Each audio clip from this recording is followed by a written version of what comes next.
Gikan sa 106.7 DYIS FM Radio Ugyon, ari ang Ugyon Balita, impormasyon kag mga pahibalo. Ugyon Balita. Maayong hapon sa tanan. Gikan sa hulot balitaan ka Radyo Ugyon. Yari na Ugyon Balita, Agosto 3 tuig 2023. Synchronized tree planting hiwaton sa Agosto 4. Presensya Nanay Governor Toto Defensor Jr., DA-ATI NLP ginalaom sa inaugurasyon ka Swine Multiplier Farm. Mangunguma sa barangay Miraga Gibuangan, patay matapos na kuryente. Comelec wala pa sang may nakaptan nga resolution sa pag-require ka drug testing sa election candidates. Comelec Santa Barbara nagapahanumdum nga sundon ang campaign rules kag hindi magpasaway. Isa ka student entrepreneur madinalagon sa iyang negosyo. Motorista nga nagalapas sa traffic rules mahimo ipadalom sa reorientation.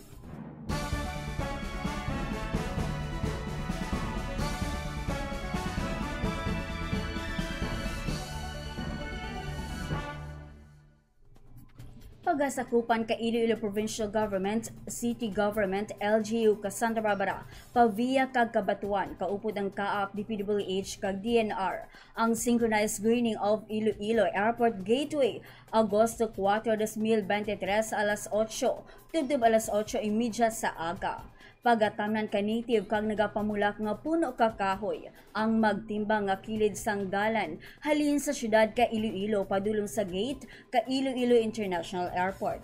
May pagaywat naman nga seremonya sa entrance kay airport pagkatapos ka tree planting kag ginalaom nga pagatampungan ini Nanday Honorable Arthur Toto Defensor Jr., Iloilo City Mayor Jerry Treñas, Mayor Doc Dennis Superficial, Mayor Lawrence Anthony Goreseta Capavia, Mayor Elizalde Pueo Kakabatuan, CAAP Area Manager Engineer Eusebio Monserrate Jr., DPWH Regional Director Engineer Neri Bueno, kag DNR Regional Director Livino Duran. Synchronized tree planting hiwaton sa Agosto 4. Ginapaabot ang presensya ng Governor Arthur Toto Defensor Jr., Congressman Mike Goreseta, Mayor Doc Dennis Superficial, mga katapo ka Department of Agricultural Training Institute o kon ATI, National Livestock Program, DA Region 6, CPO Aruga, kagiban pa nga bisita sa inaugurasyon ka 30 Sow Level Swine Multiplier Techno Demo Farm sa Barangay Talungadyan, Santa Barbara, Agosto 4, 2023, kadungan sa synchronized tree planting. Ang Swine Multiplier Farm nagabalor 10 milyones ka pesos. Moderno nga proyekto ka DA-ATI kag CPO Aruga o kon Agriculture Retirees Urban Gardening Association. Ini ang nagatuyo nga maka-improbar kan naga-exister nga swine breeding ka backyard growers. Presensya ng Governor Toto Defensor, DA-ATI, ginalaom sa inaugurasyon ka Swine Multiplier Farm. Nadulaan gid sang kabulang isa ka mangunguma sa barangay Miraga Gibuangan, Agosto 2 alas 3 sa hapon, ini matapos nga nakuryente sa tunga ka bakante nga lote. Ang biktima ang ginkilala kay Jose Ronnie Hill Sr., 54 anyos, kag sino kay Police Captain Jojo Octavo, Deputy Station Commander ka Santa Barbara Municipal Police Station, masami nga nagakadto ini sa nasambit nga lugar, agud maglawig ka kanding, ginaalgarman nga nangita ka uhong sa mga oras, kag posible na salapay ang nagaluyloy nga kuryente.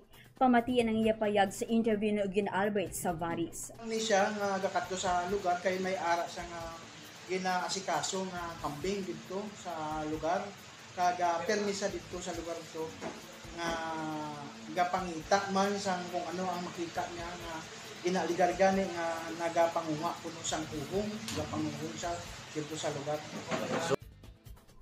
Mangunguma sa barangay Miraga Gibuangan, patay matapos na kuryente. Suno kay Santa Barbara Comelec Officer Glenn Gazo, wala pa sila sang may nakaptan nga resolution nga nag-require ka mga mapadalagan sa barangay kag SK elections nga magsumite ka drug test result.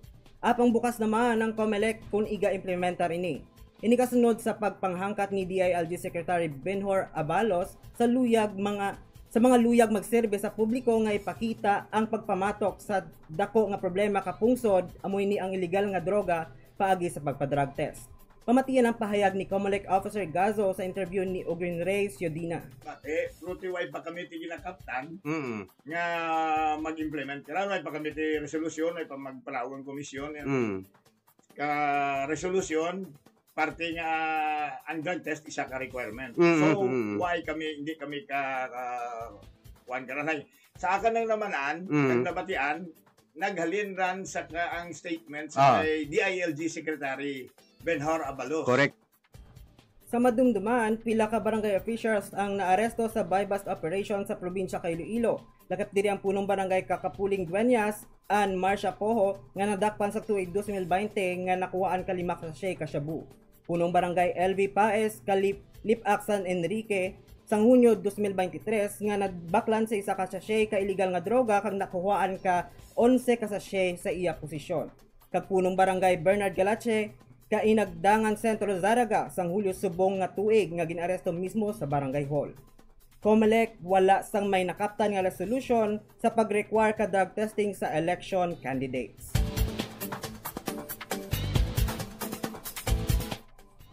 Sino kay Santa Barbara Election Officer Glenn Gazo, wala sang may pagbago sa Omnibus Election Code. Gani iya ginapangabay sa mga makandidato sa barangay kag SK elections kag sa ila supporters nga sundo na lang ang naandan nga campaign rules kag hindi magpasaway.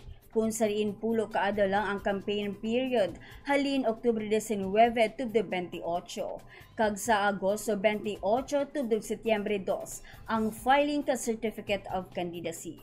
Pamatian pahig ni Election Officer Glenn Gazo sa interview ni Ogin Reyes Yodina. Why pa? Kundi garan puti sa naman ang mga legal size mo magyapon nun, paper size, 2x3 sa mga posters. Diyan na tala sa Omnibus Election Code. So, di hindi pabutang ka mga kandidato may dyan? designated poster areas takran per barangay. Per barangay. Same sa national so far, why pa ta ma-advisean kung islan ta ang designated poster areas ta. Puti. Comelec Santa Barbara nagapahanumdum nga sundon ang campaign rules kag hindi magpasaway.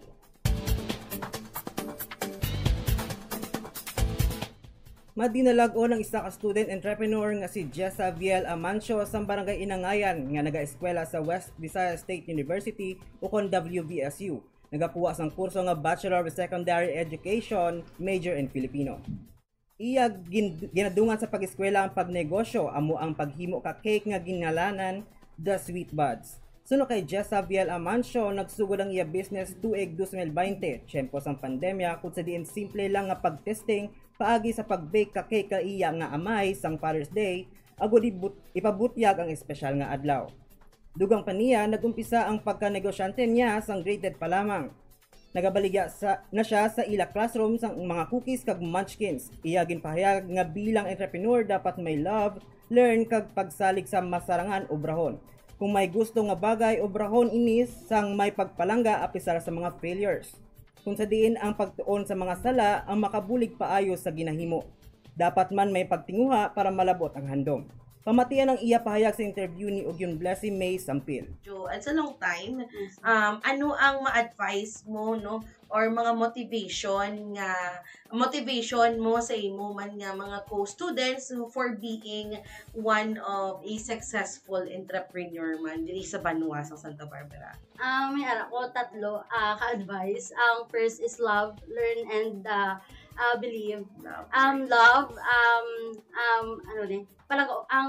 kung may gusto kita nga bagay or may gusto natin sa kabagay, ang ubrahon nato na sing may pagpalangga. Yes. Ika patigid ko nga bisan na kakapoy ang obra kung palangga mo na ang ginaobra mo and you love and you enjoy ang what you're doing. True. Balaan kung madula ang kakapoy. And then learn, hindi man malikawan sa isa ka business ang mistakes or failures. But we need to learn man sa mga experiences naton. Kag i-take man na naton as a lesson para man sa aton mag-improve kag mag-grow as an individual. isa ka student entrepreneur madinalagon sa iya negosyo.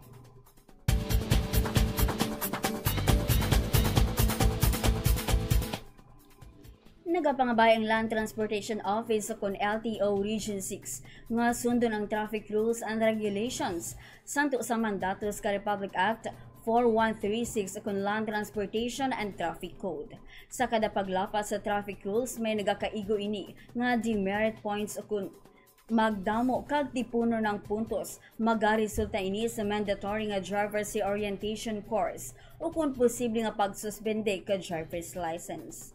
Ini ang nalakip sa Republic Act 10930 o kung layin kapapag-on ka polisiya paagi sa pagpalawig ka validity ka driver's license kag paghatag penalidad sa mga violators. Ang motorista nga may siyam ka demerit points ang ipaidalom sa 4 ka oras nga driver's orientation course sa LTO Region 6 Office sa Panay area.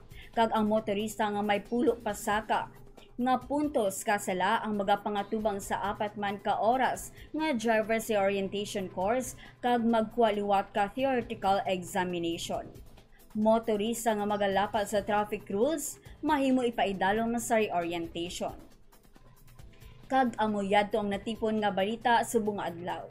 Tubtubwa sa pare nga oras kag istasyon sa DYIS FM 106.7. Ini si Eliza Cordero. Kag ako si JJ Bordon. Mayong hapon. Inyo nabatian ang mga natipon nga balita, impormasyon kag mga pahibalo. Nagikan sa Ugyon News Center.